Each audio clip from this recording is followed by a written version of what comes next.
Queridos amigos, luz do mundo e sal da terra, bom dia, boa tarde, boa noite. Meu nome é Dario Bueno e também sou conhecido como Burro.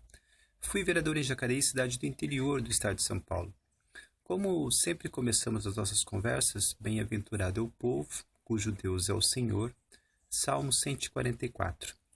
E a grande promessa do Evangelho: se você tiver a fé do tamanho de um grão de mostarda, nada lhe será impossível. E um presente de um grande amigo meu, Oséias capítulo 4, versículo 6, por falta de conhecimento, foi destruído o meu povo. E sempre precisamos perguntar, né? Que conhecimento é este, né, que nos falta, né, e que leva o povo à destruição, né? E então, quem tem o hábito de ler, né, as escrituras, né, a Bíblia, o Evangelho, sabe que o assunto mais presente, né, é a idolatria, né? E então, assim, libertar o ser humano da idolatria. Jesus fala, né, e conhecereis a verdade, e a verdade vos libertará, né? E libertar da idolatria. E o que é a idolatria? Idolatria é a pessoa impressionada com os ídolos, né? E esses ídolos podem ser objetos de escultura, podem ser ideias fixas, podem ser uma variedade, né, de coisas que, né, muitas vezes aprisionam, né, a mentalidade das pessoas, né? Então, assim, as pessoas já são debilitadas, as pessoas já,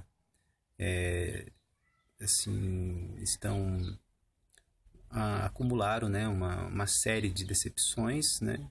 E, às vezes, né, nesse dilúvio aí de acontecimentos desagradáveis, elas abraçam, né, qualquer objeto que faça elas, né,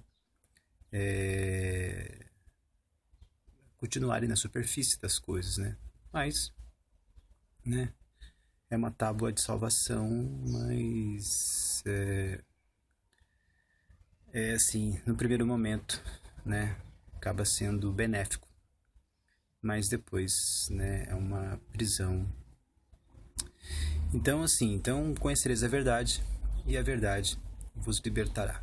E, né, continuando o raciocínio, né, continuando o questionamento, libertar do quê? Libertar da idolatria, né? E, né, dentro dessa perspectiva, né,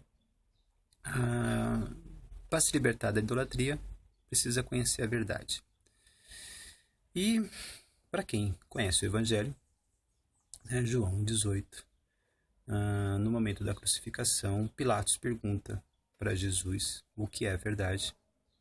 Verdade, né? E Jesus não ousa responder para Pilatos o que é verdade, né? Não que ele não conhecesse a verdade, né? Jesus é a testemunha da verdade. Mas é que a verdade, ela é incomunicável, né? Então, toda vez que falamos alguma coisa, né, é apenas um fragmento, né, do acontecimento, da realidade, né? Então, né, o que são as palavras? As palavras, que é a nossa ferramenta de comunicação, né, na maior parte das vezes, ela é um substituto da experiência, né? E nunca, né, será a própria experiência, né? Então, toda vez que falamos, né, corremos o risco de corromper, né, a verdade, né? Não que tenhamos a intenção de mentir, né?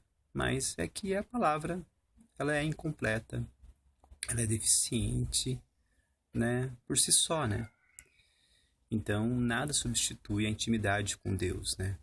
Então, assim, compreendendo isso, né? Jesus, nosso único mestre, né? E, assim, se você, né, adota, né, esse contrato de Jesus ser o seu único mestre, né? precisamos partir, né, deste princípio, né? A verdade, ela é incomunicável, né? Toda vez que tentamos defender a verdade com palavras, né, estaremos sujeitos ao erro, né? E aí, né, é interessante porque o ser humano, regido pelas palavras, ele tá aí, né, diante de um mar de equívocos, né? E para você conseguir, né, sobreviver a esse mar de equívocos, você precisa vigiar, orar e jejuar, como Jesus nos ensinou a fazer, né? Então, né, diante, né, dessa compreensão da dificuldade de comunicar a verdade, mesmo sabendo que ela existe, né, e com o objetivo de se libertar da idolatria, porque a idolatria é sempre uma armadilha, né, de substitutos de experiências, né? Jesus pede, né, e explica que quem o ama, né, para demonstrar esse amor, precisa alimentar as ovelhas, né? Ele fala isso para Pedro. Pedro não é um pastor, Pedro é um pescador. Aí você vê também, né, que Jesus usa esse recurso, né, comum, né, da humanidade, né, de substituir uma realidade, né, por uma experiência, por uma alegoria, né. Então, nós não somos pastores, como Pedro não era, né. E interessante que muitos de nós também não somos pescadores, como Pedro era, né? Cada pessoa tem aí a sua atividade, né? A sua profissão, né? Então, assim, e diante disso, né? Precisamos, né? Continuar, né? Os questionamentos, né? Então, o que é ovelha, o que é alimento, né? E o que é pastor, né? E aí, né, Jesus diz que haverá guerras e rumores de guerras, né? E os eleitos, né, reduzirão os dias de dores, né? E então, nós precisamos pedir o auxílio de alguns eleitos, né, que já ofereceram soluções, né.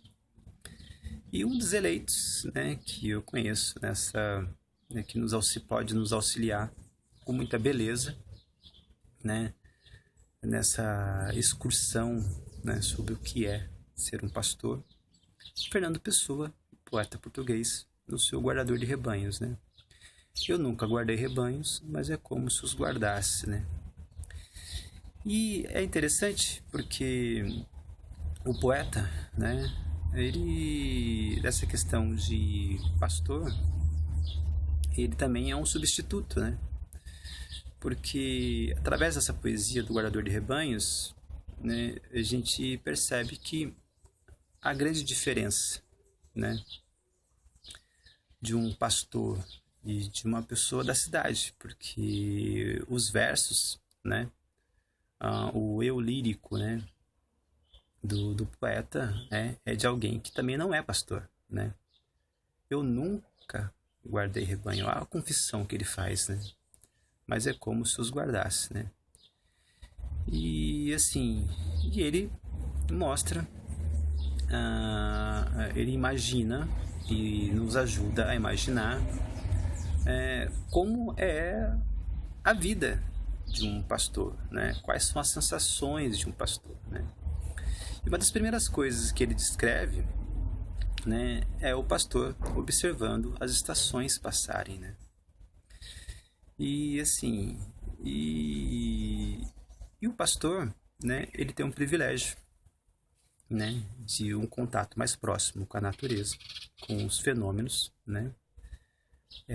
E ele né, o poeta, né, fingindo ser pastor, ele se esforça para ver as coisas como elas são, sem a interferência dos pensamentos, né? E ele, né, continua na poesia confessando que o rebanho são os pensamentos dele, né? E ele tenta nos mostrar até que ponto, né, esse pensamento que ele tem, os pensamentos que ele tem, interferem no contato direto com as coisas que ele observa, né? E nossos pensamentos, eles são formados, né, pela cultura, né, que fomos criados, né? Então, assim, todo ser humano, ele é um universo de preconceitos, né? E até que ponto esse preconceito, né, ele nos impede, né, de ter uma intimidade, né, com a grandeza, né, com o infinito da criação, né? Então, assim, é com muita alegria, né, que temos esse depoimento, né, esse artesanato, né, do Fernando Pessoa para nos auxiliar, né, e na nossa língua materna, nossa língua nativa, que é a língua portuguesa, né? Então, assim, o Evangelho, né, ele é um pasto, né, porque a função do pastor é levar, né, as ovelhas, né, até o pasto, né? E o Evangelho é um pasto de palavras, né?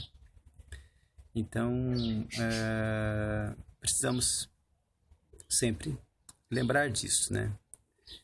E assim, e um pastor, né, ele acaba tendo, através, né, desse contato com a natureza, né, ele vai acumulando experiências e vai aprendendo muitas coisas, né?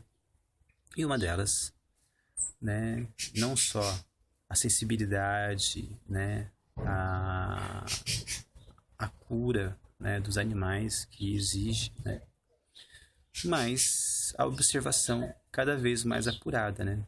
E dessa observação ele vai desenvolver, né, o artesanato, né? O artesanato não só de observar, mas o artesanato de comunicar essas observações, né? Então, do pasto real, né, então, que alimenta as ovelhas, nós temos esse pasto, né, de alegorias, que são as palavras, né? E o Evangelho é o alimento que Jesus propõe, que quem o ama, né, ofereça para as outras pessoas, né? Então, é isso, né? Então, o Evangelho é um pasto de palavras, né? Caras que Alice para todos vocês, isso é graça e verdade, e a gente continua falando com respeito e doçura sobre todas essas coisas, porque é do Pai, o universo, o dinamismo é mais elevado à honra, né? Assim seja para o bem do nosso querido Brasil, né? Estamos no ano 462 da deglutição do Bispo Sardinha, né? E como diz o Evangelho, venha e veja, né? Tem esse contato direto com as coisas, né? E que o seu olhar seja nítido como um girassol.